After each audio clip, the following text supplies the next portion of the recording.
Well, the Dead Sea is a natural wonder, a biblical landmark, and a mineral treasure. But this unique body of water is getting smaller. The water glimmers in the soft light of morning, its surface shifting like liquid glass.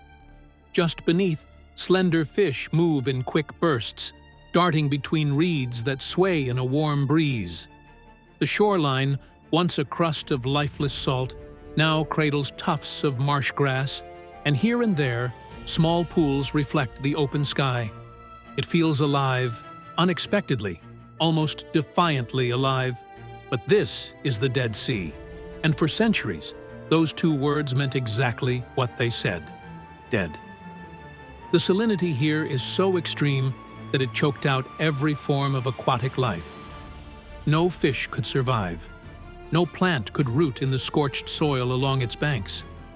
It was a silent, gleaming tomb of water. Yet here we are, looking at something entirely different. If I told you this scene was described thousands of years ago in a prophecy, down to the revival of life itself, would you believe me? And if I told you this wasn't the end of the story, but only the first ripple in a much larger wave of events, would you lean in a little closer? The ancient prophet Ezekiel, in the 47th chapter of his book, wrote of a vision where water would flow from beneath the temple in Jerusalem, heading east, transforming deserts into fertile ground, and filling the Dead Sea with fish. That vision sounded impossible in his day. And honestly, for most of human history, it still did. But in our time, we are watching the first hints of it unfold. And here's where it gets even more fascinating. Ezekiel's prophecy is connected to another, from Zechariah, which describes water flowing not just to the Dead Sea, but also to the Mediterranean, in a way the world has never seen before. So before we even talk about that bigger picture, let's take a closer look at what's already happened and why it matters. Fulfilled prophecy of the Dead Sea. Ezekiel 47, 1 through 12 is one of the most vivid prophetic passages in the Bible. It begins with a small trickle flowing from the temple, gathering strength until it becomes a river no one can cross. Wherever this water flows, life bursts forth. Trees grow along its banks, their leaves never withering, their fruit never failing, and the waters teem with fish of every kind. Ezekiel sums it up in one sentence: where the river flows, everything will live. Now, in recent years, we've seen something remarkable. Freshwater springs have begun bubbling up around the edges of the Dead Sea. Channels cut by these streams now wind through salt-encrusted earth. Scientists have found fish swimming in some of these new pools, fish in the Dead Sea. Microscopic organisms and plant life are beginning to take hold where, for centuries, nothing could survive. Even the landscape is shifting. Green reeds and shrubs dot the shoreline. Birds feed and nest in places they once bypassed entirely. Satellite imagery even shows new, faint streaks of green along the coastline, a stark contrast to the lifeless brown and white it used to be. Now, skeptics will point to natural explanations: lower water levels exposing springs, underground aquifers breaking through, or mineral imbalances changing the chemistry in certain spots. And yes, those factors are real. But the timing, the imagery, the sheer similarity to Ezekiel's vision, that's harder to dismiss. Because this isn't just about water appearing in the desert. This is about a dead body of water coming back to life. And that's exactly what the Bible said would happen. But here's the thing: Ezekiel's vision was only half of the story. Another prophet saw the same land transformed, but on a far greater scale. Parallel prophecy. Zechariah 14:8. Centuries after Ezekiel, the prophet Zechariah spoke of a day when the Messiah would reign from Jerusalem, and something extraordinary would happen. His words in Zechariah 14:8 are striking. On that day, living water will flow out from Jerusalem, half of it to the eastern sea and half of it to the western sea, in summer and in winter. Notice the details. This isn't seasonal runoff or a man-made canal. This is living water, flowing without interruption, regardless of season. One branch runs east toward the Dead Sea. The other runs west toward the Mediterranean. Geographically, that's astonishing. Jerusalem sits high in the Judean hills, over 2,400 feet above sea level. For water to flow in both directions year-round, something dramatic would have to change. Not just in hydrology, but in the very landscape itself. It would cut through mountains, descend into valleys, and sustain two vastly different seas.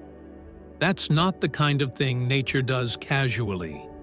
And yet, Zechariah isn't talking about geology.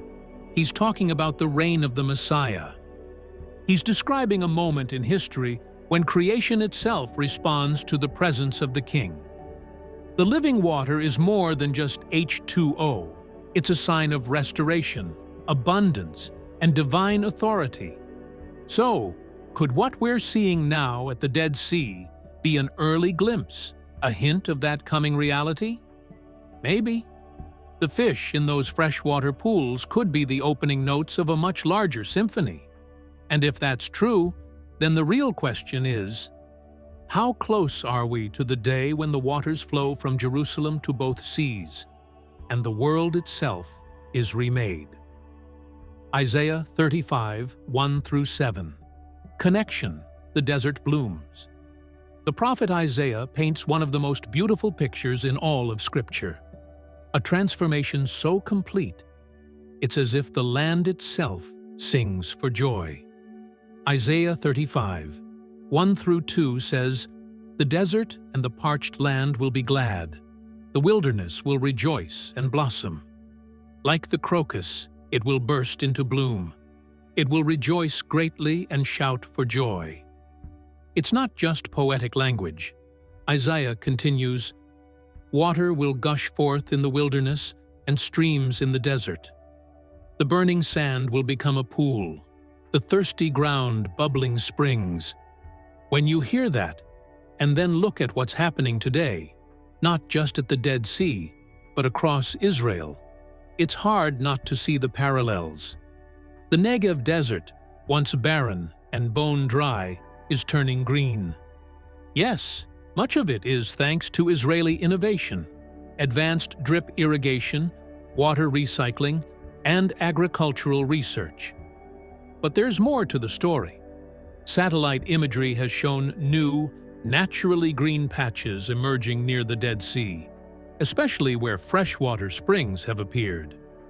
It's not man-made agriculture, it's wild growth. Plants are moving in where conditions now allow life to flourish. Some will say, well, that's just nature responding to water. And of course, they're right, at one level. But isn't that exactly the point of Isaiah's prophecy? That where God's provision flows, life responds? That what was once dead, silent, and hopeless bursts into something entirely new? And here's the deeper layer. Isaiah's vision isn't just about plant life. It's about hope. It's about God taking the most desolate places, both in nature and in the human heart, and filling them with joy, abundance, and renewal. What we're seeing in the land could be a preview. The question is, if the physical deserts are beginning to bloom, could the spiritual desert of humanity be next? Revelation 22, 1-2. The living water of the eternal kingdom. If Ezekiel gives us the first glimpse and Zechariah expands the vision, the book of Revelation shows us the final breathtaking scene. In Revelation 22, 1-2, the Apostle John writes, "Then the angel showed me the river of the water of life, as clear as crystal, flowing from the throne of God and of the Lamb, down the middle of the great street of the city." On each side of the river stood the tree of life, bearing fruit every month. And the leaves of the tree? They are for the healing of the nations.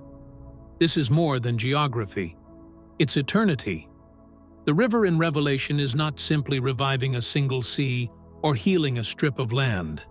It's flowing from the very presence of God, sustaining all creation, wiping away every shadow of death, and bringing peace to every nation.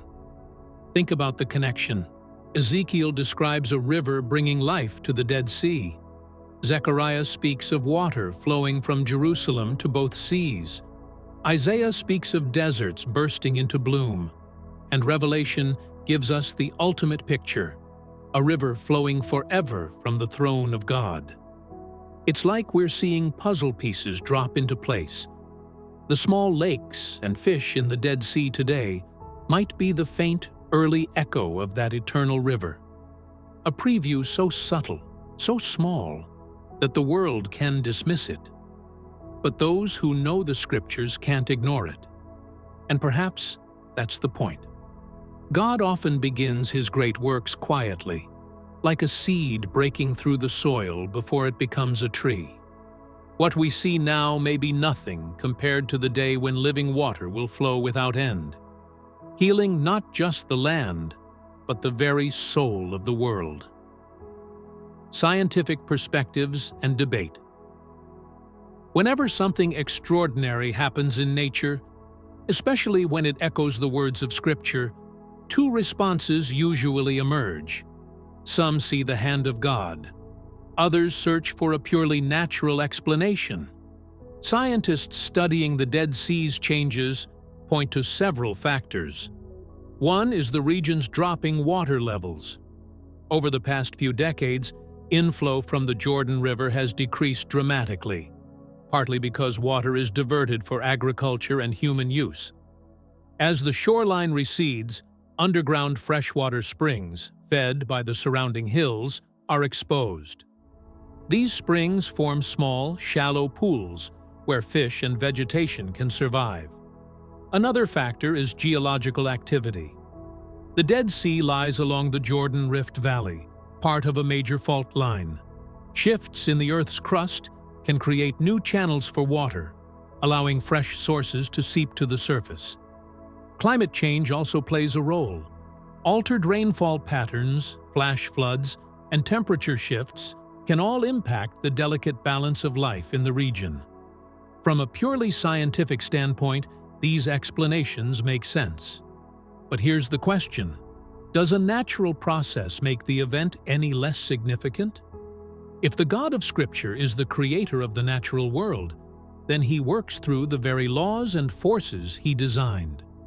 A spring breaking through the desert floor can be both a geological event and a sign of something greater. In the end, science and prophecy aren't necessarily enemies. They can be different lenses looking at the same reality. The scientist sees cause and effect. The believer sees purpose and promise. And here, at the edge of the Dead Sea, both perspectives are staring at the same undeniable truth. Life has returned to a place once thought beyond saving. So, what does it all mean? Ezekiel 47 doesn't stand in isolation. It's part of a larger prophetic framework tied to the reign of the Messiah from Jerusalem. Zechariah 14 connects this living water directly to the day when the Lord will be king over the whole earth. Isaiah 35 shows the deserts blooming. Revelation 22 gives us the eternal picture. In prophecy, water is often a symbol of life, blessing, and the Spirit of God. The return of life to the Dead Sea may be more than just an environmental curiosity. It could be a prophetic signpost, pointing toward events still ahead. Jesus Himself spoke of the signs of His coming, urging His followers to watch, to be alert. If we take these prophecies seriously, then the resurrection of the Dead Sea could be a kind of preview, a small but powerful reminder that history is moving toward a specific, appointed moment. And here's the sobering thought: in prophecy, signs rarely stand alone. If one is being fulfilled, others may already be in motion. We could be closer to the events described in Zechariah and Revelation than most people realize. It raises a challenging question, not just, is prophecy being fulfilled, but are we ready for what comes next? The Dead Sea's transformation is no longer theory. The fish are real. The plants are real. The pools of fresh water are real. And they match, almost word for word, the vision given to Ezekiel more than 2,500 years ago. Zechariah's prophecy of living waters flowing from Jerusalem still awaits its day. Isaiah's blooming deserts are beginning to appear. Revelation's eternal river lies ahead in the kingdom to come. So, if even one of these prophecies has begun, what does that say about the rest? If the words of Ezekiel, preserved for millennia, are now visible on the shores of the Dead Sea, what day are we moving toward? Perhaps it's a day closer than we think. If these things are beginning to take place, lift up your heads, for your redemption is drawing near. The story is far from over.